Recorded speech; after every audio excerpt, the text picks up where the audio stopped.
সন্দেহটা আগেই করেছিল সোমলতা। নইলে যে টাকা পেনশন পান ওতে হয়ে যাবার কথা। এরপরেও বাড়ি বাড়ি কেন ছেলের কাছে এক্সট্রা টাকা চেয়ে পাঠান বুঝে উঠতে পারল না সে। সুতরাং ব্যাপারটা দেখতে হচ্ছে। নিজে দাঁড়িয়ে সরেজমিনে তদন্ত না করলে বিষয়টা ঠিক পরিষ্কার হচ্ছে না। বরুণকে দিয়েও এ কাজ হবে না। একটা গাধামার্কা ছেলে, নিজস্ব বুদ্ধি বলে কিচ্ছু নেই। সুতরাং সোমলতা ঠিক করল আজ যে করেই হোক একবার গিয়ে শাশুড়ির আঁকড়াটা দেখে আসতে হবে। মাঝে মাঝে কেন তিনি টাকা চেয়ে পাঠাচ্ছেন ছেলের কাছে, টাকা দিয়ে কি করছেন এটাও একবার বোঝা দরকার। হঠাৎ করে কি এমন মহাভারত রচনা শুরু করলেন? আজ রবিবার, বরুণ বাড়িতেই আছে। সুতরাং 5 বছরের ছেলে এবং সকালের কাজের সমস্ত দায়িত্ব তার কাঁধে তুলে দিয়ে সোমলতা আচ্ছা করে সেজেগুজে রওনা হল স্টেশনের পাশে শুধু আউট হাউস তৈরি হওয়া জঙ্গল ঘেরা বাড়িটাতে। এমন সময় এখানে বিধুরেখর বাবু ওরফে সোমলতা শ্বশুরমশাই সুন্দর একটি বাড়ি তৈরি করতে চেয়েছিলেন। সেজন্য কল্যাণীর মিউনিসিপ্যালিটির নিয়মমাফিক আউট হাউসটি তৈরি করেছিলেন। কিন্তু হঠাৎ তার প্রয়াণে বাড়িটি আর হয়নি। এরপর শাশুড়ির সঙ্গে সোমলতা শুরু হয় গোলমাল। কিছুদিন পর রেণুকা দেবী স্বামীর বাড়ি ঘরের মায়া ত্যাগ করে উঠে চলে যান সেই পরিত্যক্ত আউট হাউস বাড়িটিতে। এখন তিনি সেখানে একাই থাকেন। তবে বরুণ মাঝে মাঝে আসে, দেখা করে যায়। সোমলতা এখনো পর্যন্ত শাশুড়ির কাছে আর যায়নি, গিয়ে দেখেনি কিভাবে কি পরিস্থিতিতে তিনি ওইখানে ওই পরিত্যক্ত বাড়িটিতে আছেন, কি খাচ্ছেন, কিভাবে থাকছেন। সোমলতা অবশ্য যাবারও প্রয়োজন মনে করেনি। আসলে তার শাশুড়িকে ভালোই লাগে না। তার ছোটবেলার ইচ্ছে স্বামীকে নিয়ে এসে একা থাকবে, একা বেড়াতে যাবে, যা করবে সব একা। তার কাছে শাশুড়ি একটা উৎপাত ছাড়া কিছুই নয়। সেন্ট্রাল পার্কে খেলার মাঠে পাশেই তাদের বাড়ি। এই বাড়িটাও শ্বশুর মশাইয়ের। বিয়ে করে নাকি তিনি এই বাড়িতেই প্রথম ওঠেন, শাশুড়ির মুখে শুনেছিলেন সোমলতা। পথে নেমে একটু হেঁটে পুরানো থানার কাছে এসেই অটো পেয়ে গেল সে। একটু এগিয়ে আইটিআইয়ের কাছে এসে দেখল এই সকালে জ্যাম লেগে গেছে। পুজো দেখতে আসা দর্শনার্থীর ভিড় অন্তত হাফ কিলোমিটার। গাদাগুচ্ছের পুলিশ দৌড়াদৌড়ি করছে পথে। অন্তত 20 মিনিট লাগলো জায়গাটুকু পার হতে। জওহরলাল মেমোরিয়াল হসপিটালের পাশে এসে দেখল আরেক ভ্যাজাং। 2 দল রোগীর মধ্যে মারপিট লেগেছে। পথের পাশের দোকানিরা শাটার টেনে নামাচ্ছে অতি দ্রুত আতঙ্কে। সমস্ত যানবাহন ঘুরে যাচ্ছে শিল্পাঞ্চল রেলওয়ে স্টেশনের পাশ দিয়ে।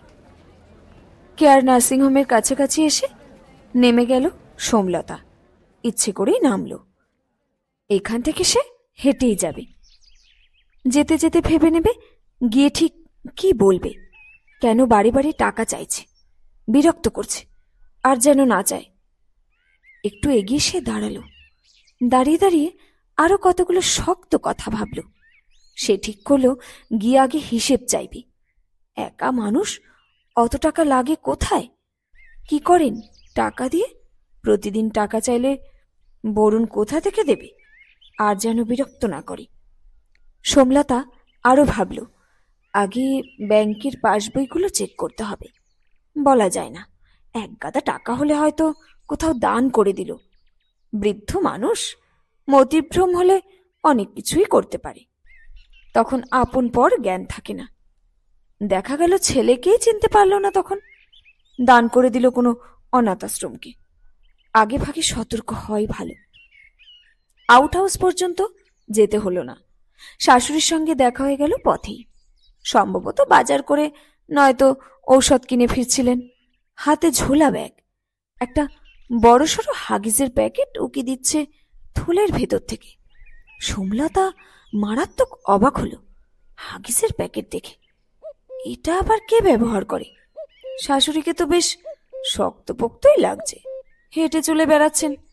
তাহলে হাগিস কিনে ফিরছেন কেন? সোমলতা এবার বুঝতে পারল কেন এক্সট্রা টাকা লাগছে মাসে মাসে। ইতিমধ্যেই তাহলে শাশুড়ির দান খয়রাত শুরু করেছে। সে যা ভেবেছিল তাহলে তাই হবে।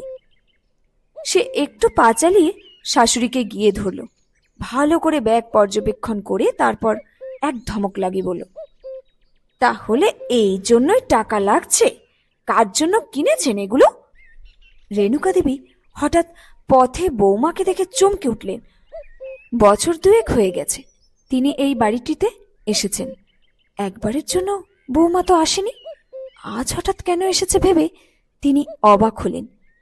ভালো কাজে সে আসেনি, এটা তিনি বিলক্ষণ জানেন। রেণুকা দেবী বৌমার কথায় একটু রেগেই উঠলেন। সরাসরি এ প্রশ্নের উত্তর না দিয়ে ঘুরিয়ে বললেন, ওই বর্বরটাকে বিকেলে একবার আসতে বলো, দরকার আছে আমার। শাশুড়ির ব্যবহারে সোমলতা অবাক হল। তিনি সাধারণত এতটা রূঢ় কথা বলেন না, চিৎকারও করেন না। সেই তিনি কেন এমন বিহেভ করছেন এই ভেবে সোমলতা ভয়ও পেল একটু। বিশেষ করে বরুণকে বর্বর তো তিনি কখনোই বলেন না, আজ হঠাৎ কেন বলছেন ঠিক বুঝে উঠতে পারছে না সে। সোমলতা শাশুড়ির কথায় তেমন কর্ণপাত না করে প্রথমে যে প্রশ্নটি করেছিল আবার একই প্রশ্ন রিপিট করল। রেণুকা দেবী এবারও বৌমার কথার কোনো উত্তর না দিয়ে ডান হাতের ব্যাগ বাঁ হাতে এনে একবার একটা আলতো ঝাঁকি দিয়ে হাঁটা শুরু করলেন। সোমলতা একবার ভেবেছিল এখান থেকেই ফেরত যাবে, কিন্তু হঠাৎ তার মনে পড়ল ব্যাগে হাগিসের কথা। ওই বস্তুগুলো তিনি কাকে দেবেন এটা দেখার তার খুবই কৌতূহল হলো। অদম্য আগ্রহ দমন করতে না পেরে শাশুড়ির পিছে পিছে সেও আউট হাউস বাড়িটির দিকে এগোতে লাগলো। জমিতে প্রবেশ করে আউট হাউসের চারিদিকে দেখে তাজ্জব বনে গেল সোমলতা। আগাছা আর জঙ্গল ভরা, ওই পোকার ঢিবিও আছে দু তিন জায়গায়, গাছের পাতা পড়ে সমস্ত জমিটা ঢেকে।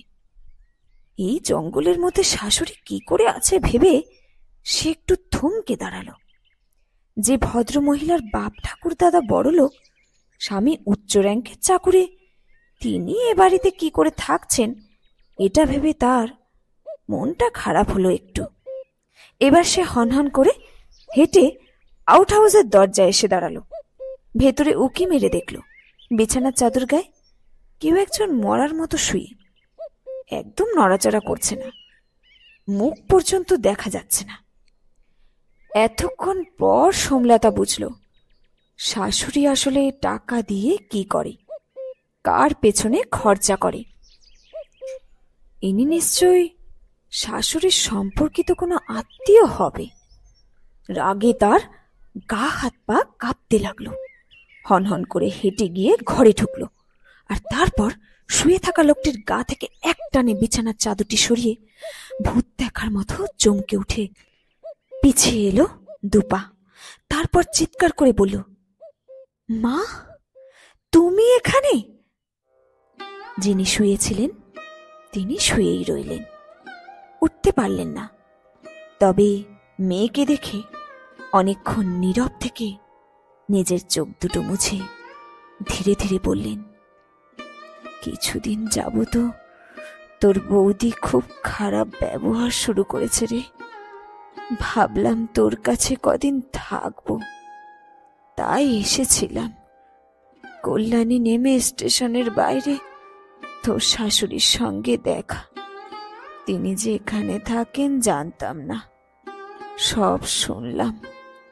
এখন মনে হচ্ছে এখানে না এলে জানতেই পারতাম না আমার মেয়েকে কেমন মানুষ করেছি আমি। আমি অসুস্থ, নইলে উঠে গিয়ে তোর গালে ঠাস ঠাস করে ছড়িয়ে দিতাম। ছি সমু, ছি। সোমলতা মায়ের কথার কোনো উত্তর দিতে পারল না, চুপ করে দাঁড়িয়ে রইল নীরবে। দাঁড়িয়ে দাঁড়িয়ে বারবার মেলাতে চেষ্টা করল নিজেকে বৌদির সঙ্গে। আর তখনই সে দেখতে পেল তার ভেতরেই, তার অন্তরের মধ্যে রয়েছে আরেকটি বৌদি। সে বৌদি বড্ড খারাপ, বড্ড একগুঁয়ে, বড্ড জেদি। অনেকক্ষণ দাঁড়িয়ে থেকে সোমলতার চোখে জল চলে আসলো। শ্রাবণের ধারার মতো সে জলে আবছা দেখতে পেল বড় বড় চোখ করে তার দিকে তাকিয়ে আছে তার নিজের ছেলে। শেষ হলো আজকের লেখা গল্প বাবুরাম মণ্ডলের আউট হাউস।